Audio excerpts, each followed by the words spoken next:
be nice if it were this easy to add touches of color to your home or garden. Hi, I'm Alan Smith. No doubt, color is one of the most exciting elements of design. It can transform the way something looks and feels. And that color creates moods. So now it's just a matter of me placing this one in among the ones that I've already planted. I can't wait to see how they flourish over the course of the growing season. It'll be amazing how quick they grow. So I use this long-handled trowel to get the first group up. And you can see the bulbs kind of fall apart nicely, like this. Then I take the soil knife, and if I want to cut around and dig some more up, it makes it really easy, like that.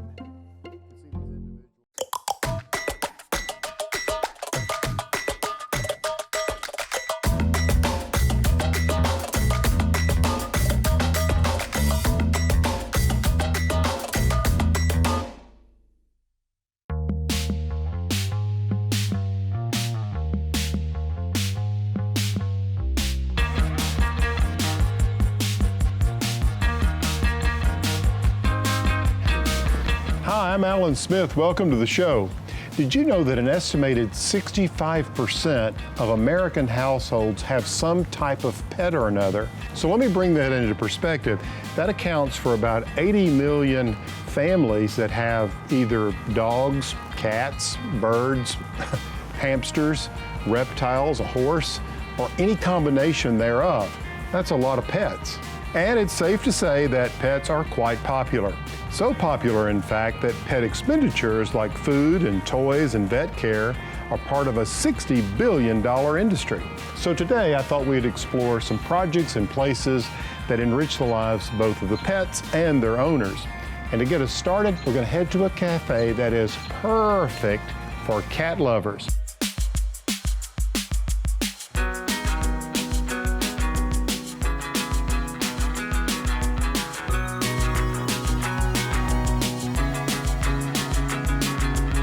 It's called a cat cafe and a cat fe. I chose cat fe, but you'll see both versions. So there are kind of several different versions of them. In Asia, my understanding is that a lot of them aren't up for adoption, but when the concept moved over to the US, we started partnering with local shelters, so all the guys are up for adoption. All of our cats are fully vetted. They've had all their shots. They're feline leukemia FIV negative, and they're ready to go home. People come in, they drink coffee, they play games, they socialize with them, they adopt them, and they just hang out. People who know more about science than I do have proven that there's something about the vibrations of purring that can relax people. So, and it seems obvious to me as somebody who loves cats that works, so. I think everybody who comes in, if they could adopt one, would leave with one. But most of the time we get students who can't be with their cats, we get people who have somebody allergic in the family, someone with too many animals already, but nobody leaves not having fallen in love with one of these guys. So we're basically like a giant foster home. We work with Springdale and Fayetteville shelters to bring these guys in. We help give them space, give them time to work with maybe the cats who need a little more work. We bring them in here, we make it as comfortable for them as possible. At this point, they're not here that long. They get adopted out pretty quickly. So we try to make a lot of spaces where all the cats are comfortable. They love being back here on the mats, and the more you're on the ground, the more they like to come up and cuddle.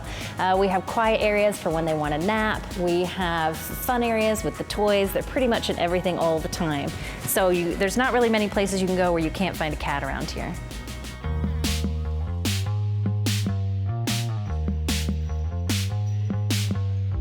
I am a cat owner. I don't think you do this without owning a few more than you mean to. I have always loved cats. I love all animals. The more I'm around cats, the more you start to understand them. They never do what you want them to do. They're always doing something silly. I love how unpredictable they are. It keeps it really fun in here. We have all kinds of personalities in here, and when I started, I didn't believe that cats acted like, their color or their type, and they really do. We've got our Maine Coons act like Maine Coons, we've got our sassy calicos, we've got our torties with their tortitude. Black cats are super relaxed in general, so we've got a little bit of everybody. Some party cats and some shyer cats we're working with. So this is our cat cave. This is the place they come when they need a little peace and quiet. Bo here is a pretty shy guy. He likes to do this most of the day. Barney down here, and then Skylar and our old lady Sammy. So you can usually find them relaxing in here. So we have about 12 right now. We're in a bigger space, so we're not sure how many more we're gonna get, but with kitten season coming up, we're gonna be pretty full of kittens. We don't do super itty bitty kittens. They have to be fixed, but they're pretty young. We call the shelters and say, who do you have for us every week? And they come and they go, and it's just kind of a constant stream at this point of figuring out who's gonna work well in here and watching them get adopted pretty fast at this point. Adoption's a lifetime thing, so we don't push anybody to do it. If they just wanna come hang out, that's great. We don't do the hard sell. When we adopt a cat, it's for life. If you move, you take them with you. They're pretty easy to get along with. But the thing about being at Purr is we get to know these guys really well. So we can really counsel people on which ones would be great for them, and whether they have kids or dogs or whatever their circumstances are. We've got a cat who would be happy in whatever situation they've got going on. When people come in, we really see that the cats tend to pick people. We had June in here, and June was kind of a pill, but I loved her, and she loved me, and she loved very few people. And then she would come out, and she just picked her human, and she's been a love bug since, and I can't even believe the pictures I see of her being super affectionate. So when people come in, you see the cats kind of go from one person to the next. Some cats love everybody, some cats really decide who they want to go home with. My tip for people looking for a pet is to take your time. They're all cute, but they're all very different personalities. So you're gonna wanna pick the one that, if you're at work all day, they're fine sleeping. If you have kids, they wanna play. There's just not any kind of cat we can't find for somebody. It's just about picking the right one.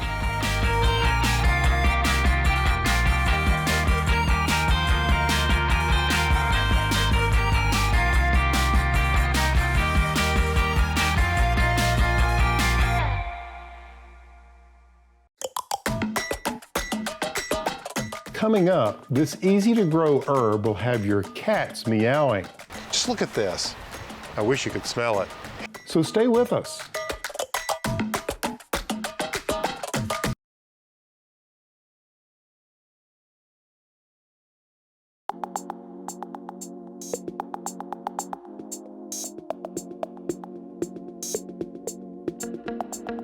You don't have to be a crazy cat person to know that our feline friends love cat mint.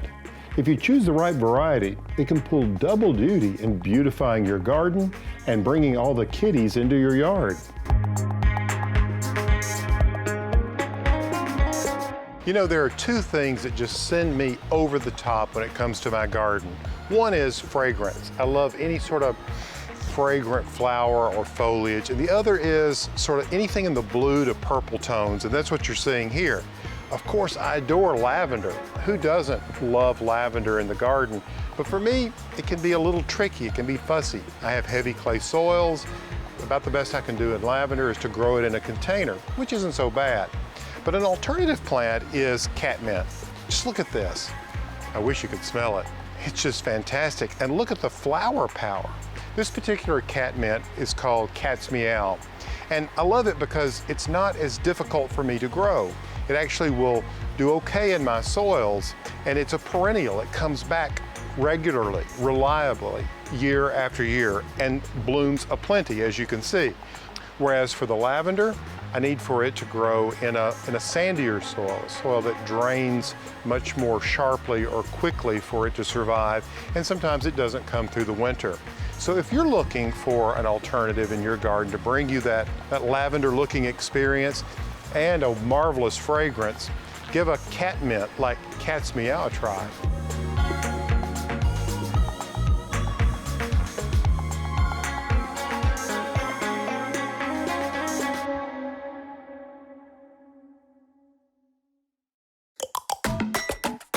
Next, looking for some more pet-friendly plant ideas?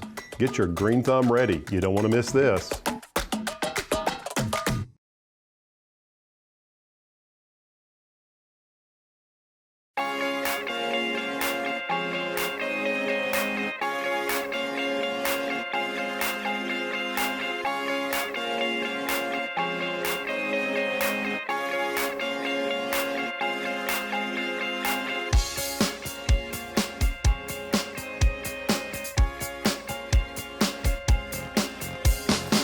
I'm at my friend Jess's house, and I think our cats, Charlotte and Raleigh, are gonna love what I brought them today.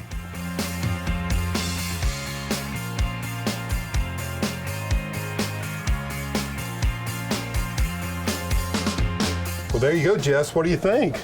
Alan, I love this. I assume you put it together. Well, I did. It was really easy and it didn't take any time at all. I did it this morning. Awesome. Yeah, it's gonna grow and fill in, and the cats are gonna love it. You just start with any container you like, something that works with your decor, and be sure to use a soil that's specifically made for containers. Drop in your plants, and you're good to go. Just make sure the plant is getting plenty of sun and has well-drained soil, and I would feed these about once a month.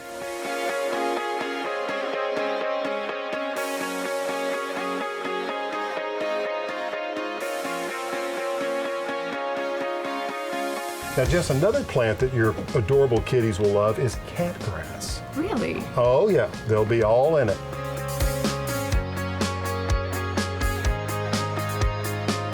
Alan, Charlotte really loves it. Thank you so much. Well, you're so welcome. Now, Charlotte, you need to tell your brother Raleigh that there's some catnip out here for you to play with.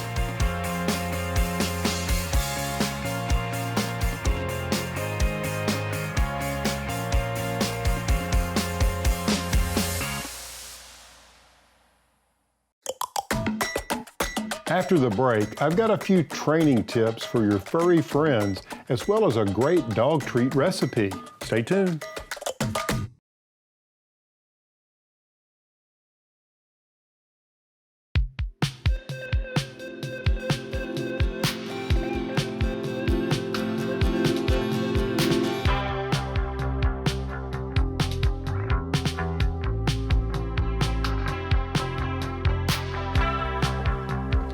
Mr. Duncan, what are you doing up there?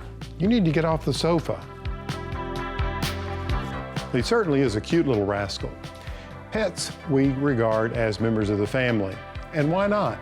But you know, they don't necessarily have to have run of the entire house. If there are certain areas or furniture that you would prefer to keep your furry friends away from, I have a few tips you may want to consider.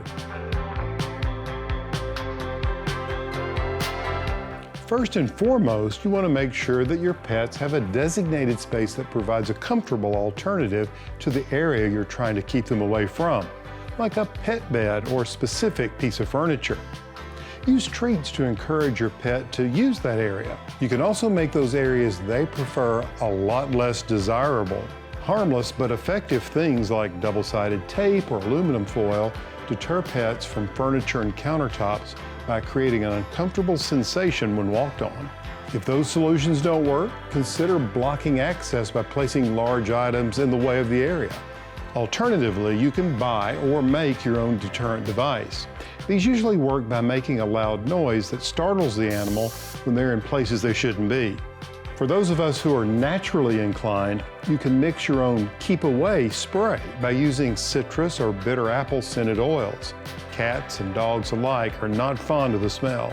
If all else fails, you can crate or confine your pet at night or when you aren't home to prevent them from getting into mischief.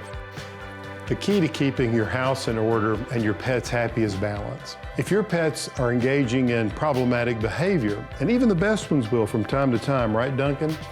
Then make sure that they're getting enough stimulation and are in good health. And always consult with a vet if you have questions or concerns about the well-being of your pet. Okay, Duncan, let's go outside. Good boy.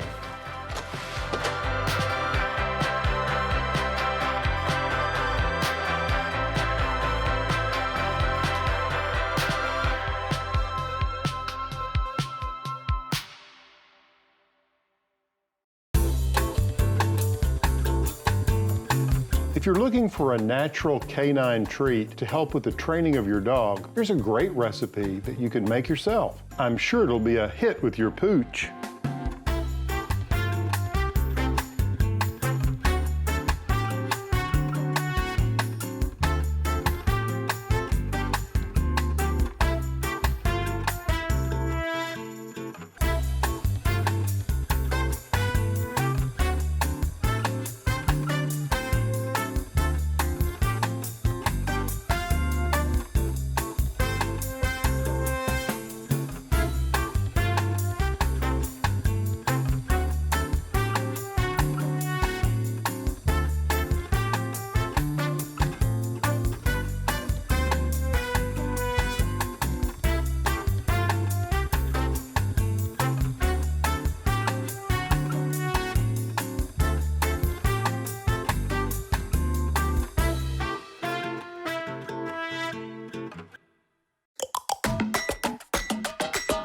Next up, cats and dogs aren't the only creatures with enthusiastic owners. We'll be right back.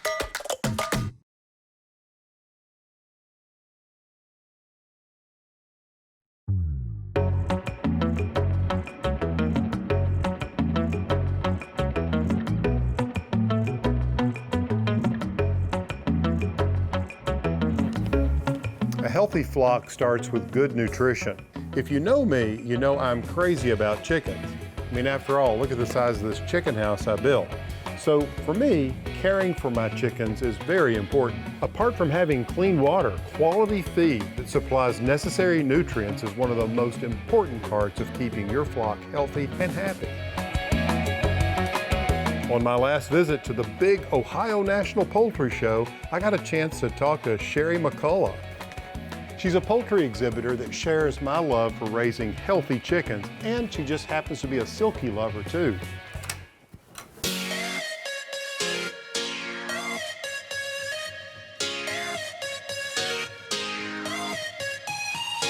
I raise bearded black and white silkies and black cochins. When I was a kid, we had a farm, and so I was raised with chickens, but we had chickens for a different purpose. We raised them for eggs and meat, and we raised white leghorns. So my parents would get a straight run of chicks, and then we would grow them up and eat the roosters and keep the hens for layers.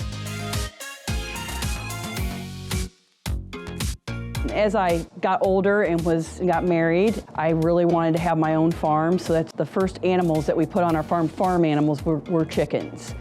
And it started out just with pretty chickens, and then I found silkies on the internet, and I was just like, I was totally in love because they were so different than any other chicken that I had ever seen and never heard of them before. So I contacted a breeder in California, and I had her ship me over 4 pairs of white silkies. So I've been raising them for 14 years. When I start hatching out my chicks, I think nutrition is a huge part of just the beginning. Keeping their conditions clean, making sure they have clean water, making sure they have good food.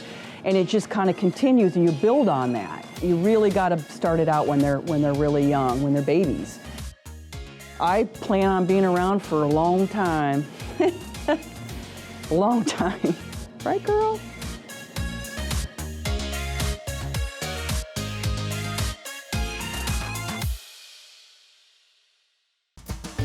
Want to learn more?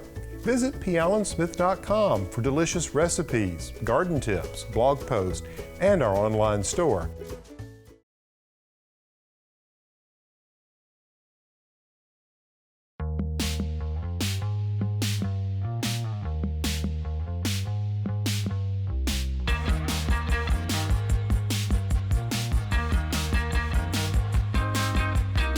Well, I hope you've enjoyed the show as much as I have. Unfortunately, we've run out of time.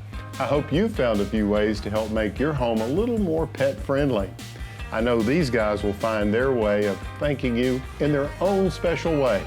Until next time, I'm Alan Smith, along with Duncan and Chatty. Oh, yes, you're such a pretty girl. Here we go.